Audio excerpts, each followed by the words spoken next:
Alam, Iya iya iya. piye? Gimana?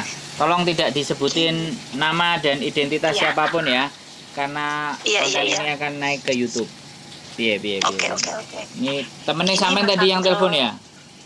Iya iya. Soalnya saya lagi stres sudah Oh, gitu. janganlah, jangan Heeh. stres. Gimana, gimana, gimana? Gini, sebelum-sebelumnya memang langsung aja ya. Sebelum-sebelumnya itu Iya, kan jangan lewat perantara, langsung aja, Mbak. Saya suka yang langsung-langsung, Mbak. iya makasih Mas. Gini, jadi sebelum notis ini itu sebelumnya memang sudah pernah itu di bulan 1. Oh. Karena tidak dijelaskan kondisi majikan yang dirawat gitu. Kan waktu ketemu interview pertama itu neneknya itu baik gitu. Baik Terus? banget. Tapi anaknya nggak ada keluar kata-kata neneknya ini ada trauma psikis gitu loh. Terus kita tanda tangan kita kerja dari bulan September gitu. Akhirnya kita kerja, kok di minggu pertama itu sudah menunjukkan aneh. Nenek ini nggak pernah tidur hampir 24 jam. Hampir 24 jam. Terus kerjanya itu cuma mukul-mukul, ngomong sendiri, teriak-teriak, dan itu setiap tengah malam dimulai jam 11 sampai jam 8 pagi. Nanti jam 8 pagi dia tidur, tapi posisi duduk sampai jam 9, setengah 10, bangun langsung saimin, sudah depan TV, udah nggak tidur, terus begitu terus tiap hari. Nah terus saya aneh kan, tak pikir tak tanya ke majikan, apa ini ada sesuatu gitu loh. Terus majikan bilang, iya nenek punya trauma gitu. Oh oke. Kamu adaptasi dulu ya. Oke, saya coba, tak bilang gitu. Nunggu sampai 1 bulan. 1 bulan kok kondisi saya kok malah lebih menurun karena kan sama sekali nggak tidur. Jadi terpaksa konsumsi obat sakit kepala itu Panadol. Kita juga majikan juga bawa ke Yisang untuk periksa. Memang kondisinya memang tekanan darah langsung naik. Tapi nggak apa-apa, tetap tak jalani gitu. Sampai bulan Desember akhir bulan saya ngomong ke majikan, maaf kalau bulan depan saya misalnya nggak lanjut bagaimana, soalnya badan saya nggak kuat kalau nggak tidur. Oke, gini aja kita kasih solusi, nanti Sinsang nanti siang datang untuk nemenin kamu bisa istirahat. Nanti kalau kamu istirahat malam bisa sedikit ada tenaga katanya gitu. Ternyata itu cuma dijalani dalam 2 minggu pertama. Setelah itu nggak ada lagi. Nah, di bulan Januari minggu kedua, akhirnya tak kasih notis. Memang sudah nggak tahan karena nenek sudah emosinya sudah nggak terkontrol dan mulai mukul. Setiap dibantu karena dia nggak bisa ke Ciso kan, otomatis BAB dan BAK itu di kamar pakai kursi, dan itu setiap malam itu hampir 20 kali BAK, 3 kali BAB gitu di kamar tidur gitu. Oke, nggak apa-apa. Terus tapi bilang majikan ini saya kasih notis, 1 month notice, next month saya harus keluar, dia bilang gitu. Tapi kan ini Sinsangnya 3, nomor 1, 2, 3 laki semua kan anaknya. Terus nomor 3 ini bilang, tolong kamu jangan pergi dulu sampai kita dapat CC baru. Oke, nggak apa-apa. Sambil itu kita bantu kamu tidur di kamar sebelah, nggak tidur sama mama kita, supaya kamu bisa istirahat. Sebenarnya nggak apa-apa kalau nggak mukul gitu loh. Terus Sinsang bilang, kita naikkan gaji kamu, tapi kamu di sini dulu gitu. Tolong dicabut ya, karena kemanusiaan dan kita orang Indonesia masih punya hati kan. Saya bilang, oke, saya mau bantu, bilang gitu. Tapi ternyata gaji memang dijadikan dari normal ke 5.000. Saya tetap jaga, tapi kenyataannya ya semakin parah gitu. Jadi mukulnya udah nggak pakai tangan aja, udah mulai pakai alat, ngelempar kayak gitu. Dan terakhir dilempar pakai alat paisan itu wong taisin dari bahan keramik itu dilempar. Tak bilang ke majikan, sudah saya menyerah, sudah nggak sanggup gitu, karena ini sudah pakai fisik gitu. Terus kata majikan, tolong kasih kita kesempatan sampai kita dapat gitu, baru nanti kita akan kasih kamu biar tunggu visa di Hong Kong katanya gitu. kita pakai hati lagi, kita kerja lagi. Nah kemarin udah mentok karena nenek udah mukul, udah meludah ke muka gitu.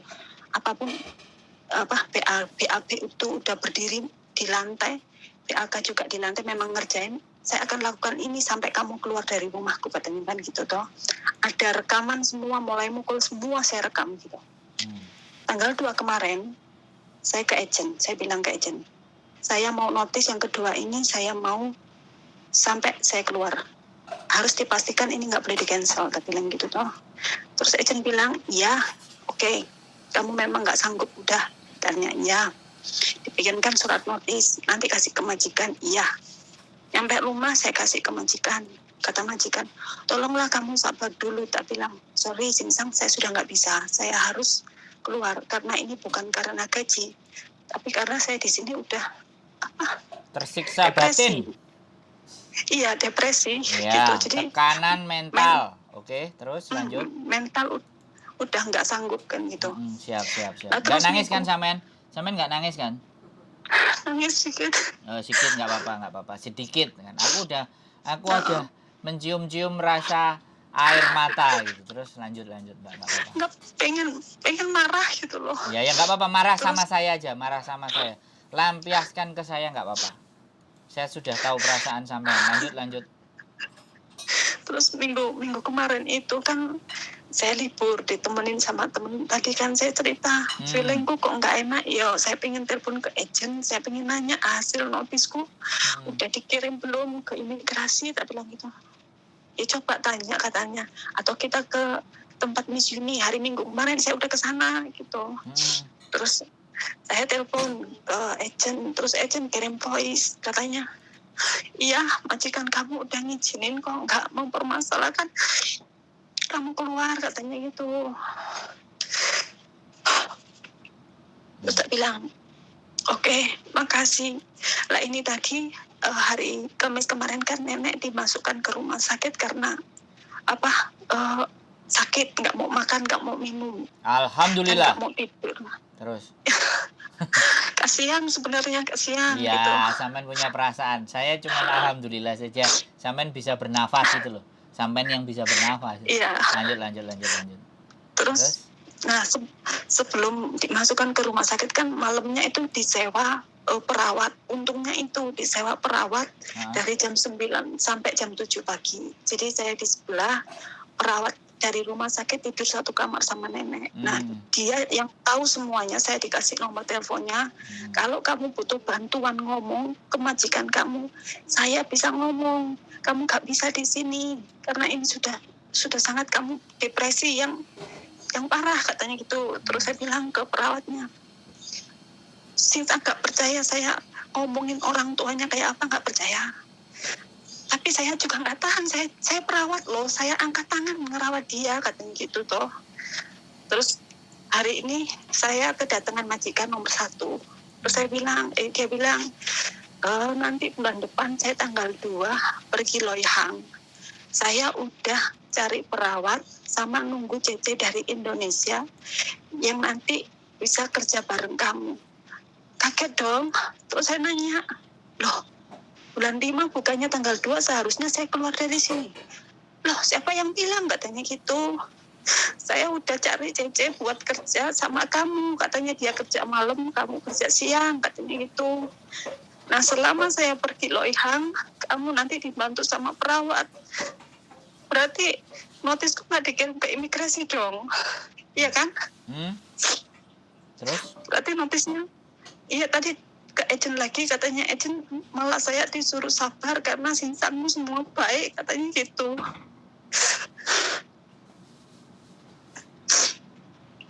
Saya cuma pengen keluar itu aja, nggak tahan. Ini nenek katanya minggu-minggu ini kan pulang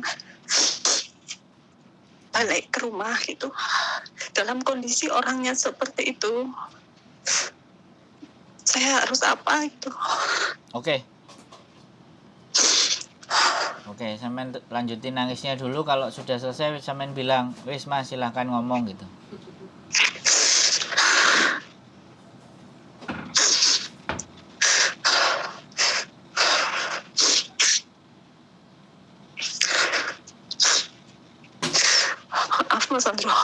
nggak apa-apa. Saya mengerti perasaan sampean, Mbak.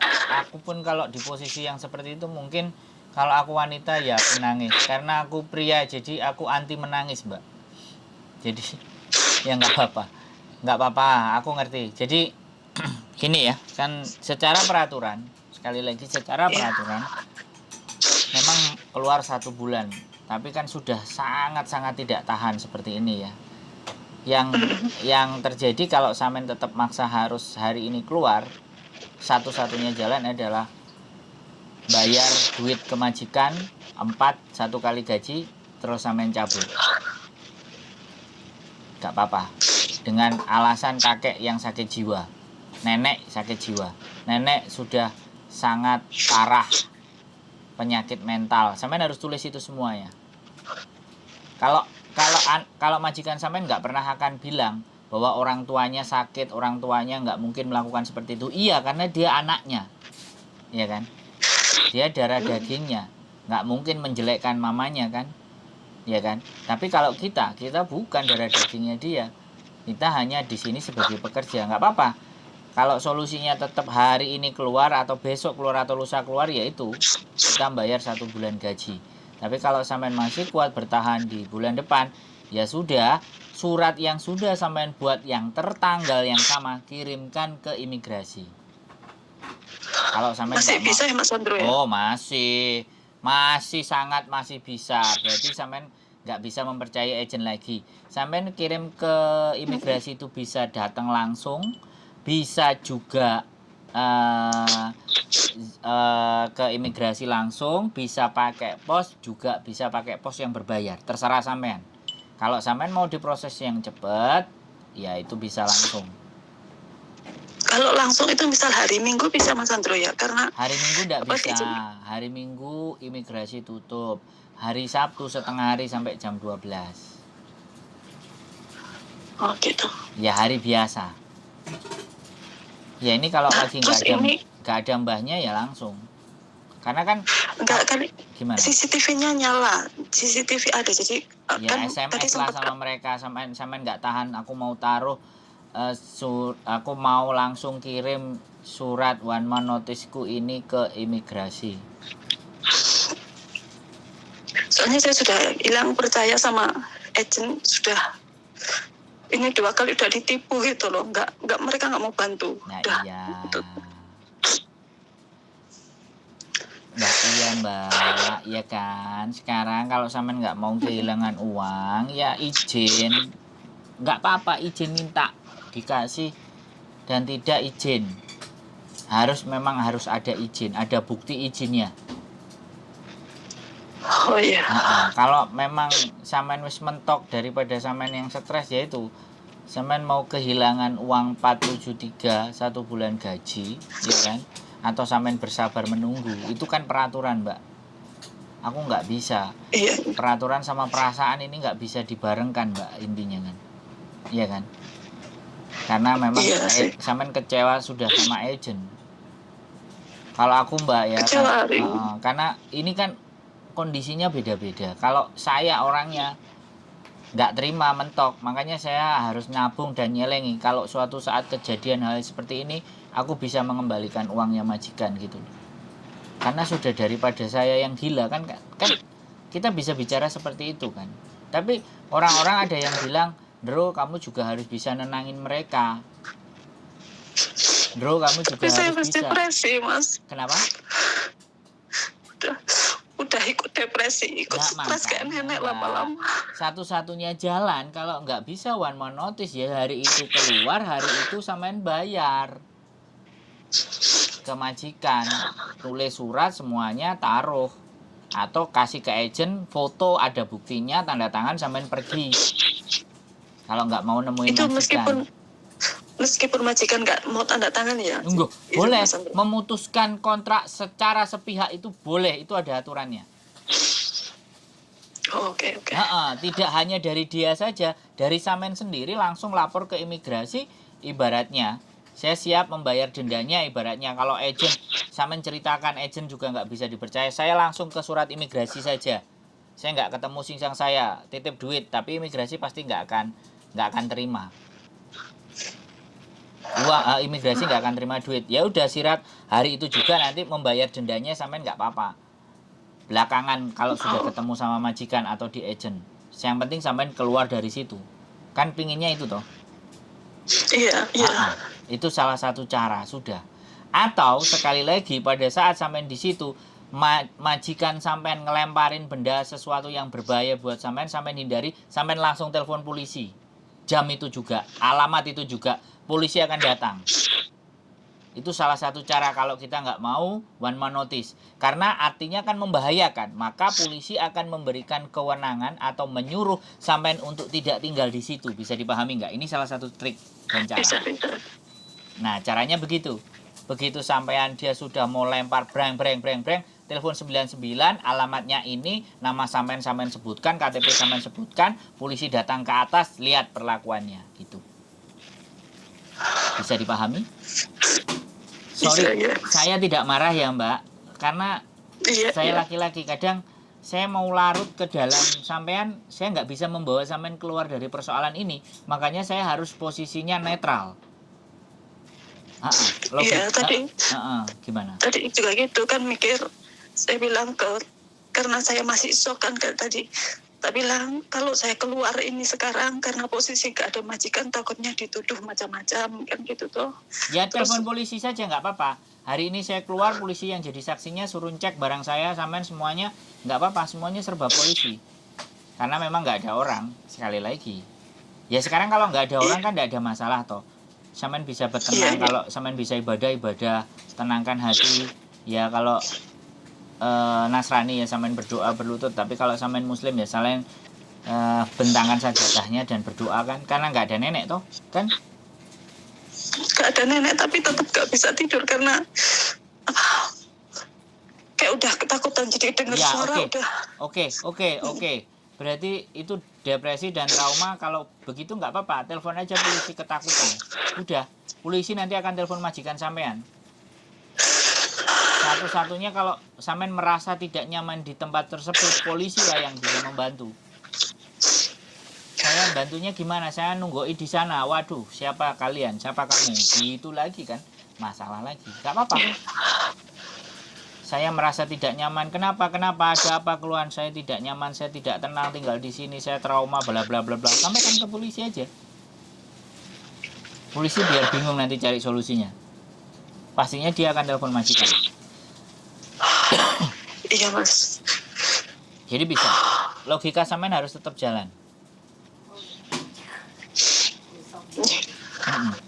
Logika sampean harus tetap jalan. Cuci muka. Kalau memang ibadah. Kalau sangat terganggu sama sekali, ya meditasi itu diem, kita tenang, ya udah wiritan. Supaya hati kita tenang. Istighfar kita supaya tenang. Hanya itu yang bisa saya lakukan kepada sampean, Mbak. Kalau saya nggak bisa menyarankan A, B, C, D. Karena segala sesuatu tetap semuanya sampean yang harus menyelesaikan ini persoalan. Saya hanya memberikan dorongan dan semangat. Ngasih tahu cara-cara, karena sekali lagi orang yang takut, depresi, kekhawatiran itu pasti logikanya akan terganggu. Nggak akan rasional. Makanya saya tetap rasional dan tetap ngomong sama sampean. Makanya kenapa kalau ada orang yang pingsan, orang di sebelahnya harus selalu ngomong. Supaya yang pingsan itu tidak bablas gitu. Ya, istighfar yang banyak, dilegakan hatinya, dicuci mukanya, apapun itu ceritanya, sampean harus bisa menenangkan diri sampean sendiri. Dan ini sifatnya sementara, badai pasti berlalu.